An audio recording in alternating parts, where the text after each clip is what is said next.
Fear and isolation are gripping Singaporeans living in India as it grapples with another wave of COVID-19 cases. Many are choosing to stay put, worried about leaving their jobs behind or catching the virus outside. Nadir Mokhtar finds out how some are doing right now. It's a far cry from their usual hustle and bustle. Another wave of COVID-19 cases, another lockdown. And once again, Amrit Hasaram is hunkering down in his Mumbai apartment. The Singaporean has been living here for over 3 years, running a consultancy business. But lately, he just wants to be safe and sound. It's scary, right? Cases are happening, every you hear. I mean, the thing is, what has been different about this lockdown versus the last lockdown for me is the personal connections. Like the amount of people now I know who got it, or the people who passed away, that has just increased tenfold, right? So that makes it so much more. For now, he gets supplies using delivery apps.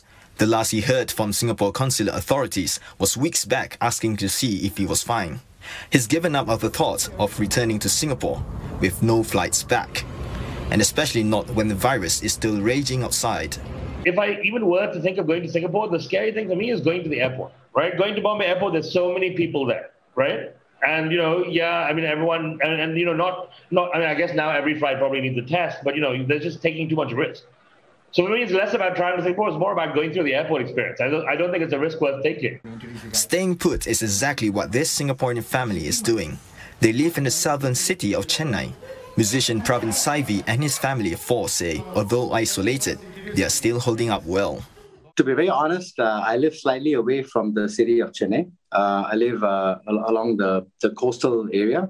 So I'm fortunate enough to live, even my house is socially distanced. So I don't have neighbors next door. So that way, we're quite safe. I think each individual will have a plan that is best suited to for their circumstance, both socially and in terms of business and work. It doesn't make much sense for me to go back to Singapore. So we have decided to stay put. So far, Singaporeans we spoke to say there's been no word about evacuation flights back to the country. Nearly 700 Singaporeans were evacuated from India last year during the first lockdown.